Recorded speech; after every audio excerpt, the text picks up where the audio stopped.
દલિત સમાજને કોંગ્રેસના આગેવાનોએ જે પોલીસ તંત્ર હોય કે બુટલેકર હોય 24 તારીખે રેલી કાઢીને આ બંધારણ બાબા સાહેબે આંબેડકરે આપેલા બંધારણમાં જે હકો આપેલા છે એ હકોને કે લોકશાહીને ક્યાંક ને ક્યાંક લોકશાહીમાં અવાજ દબાવવા માટેનું કામ કર્યું એના સમર્થનમાં જ્યારે બંધારણને દબાવવા માટેની કોશિશ થઈ એ ન થાય એટલા માટે કરીને આજે અહીં આવેદનપત્ર આપ્યું છે। અહીંયા હજારો યુવાનો ડ્રગ્સને ગાંજો હોય ત્યાંથી પદારોથી બરબાદ થઈ રહ્યા છે। આવનાર સમયની અંદર પરિવારો ઉપર મોટી આફતો આવવાની છે।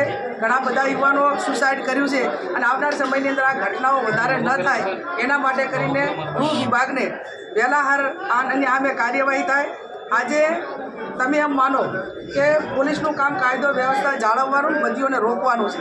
બુટલેગરોના હપ્તા લઈને યુવાનોને બરબાદ કરવાનું, ઉપરથી ચોર કોટવાલને દંડે એમ રેલીઓ કાઢવાનું એમના પહેલાંમાં નથી આવતું।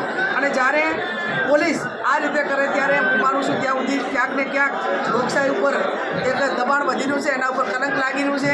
એટલે આ ભારત એ 1948ની અંદર આઝાદ થયો અને એ બંધારણ એ વિશ્વનું સૌથી શ્રેષ્ઠ બંધારણ છે અને બંધારણનું રક્ષણ કરવાની જવાબદારી દરેક નાગરિકની છે। એટલે બંધારણનું રક્ષણ થાય એના માટે પણ આજે આવેદનપત્ર આપ્યું છે।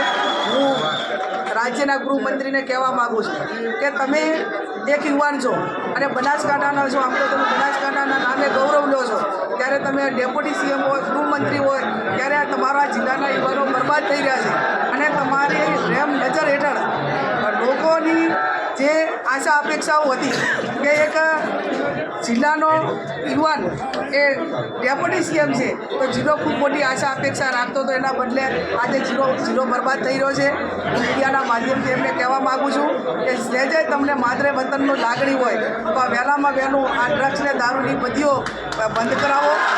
જે મહિલાઓ નાની ઉંમરે વિધવા થઈ રહી છે, એમના બાળકો રખડી રહ્યા છે અને એનું પાપ કદાચ તમે પૈસા લઈને છૂટી જશો પણ કુદરતને ઘરે નહીં છૂટો। એટલે સહેજ પણ તમારામાં માનવતા વધી હોય, તમારામાં રાજધર્મ નિભાવવા માટેની તૈયારી હોય તો આવેદનપત્ર પહોંચાડ્યું છે અને વહેલામાં વહેલા પગલો લાવો એવી હું આશા અપેક્ષા રાખું છું।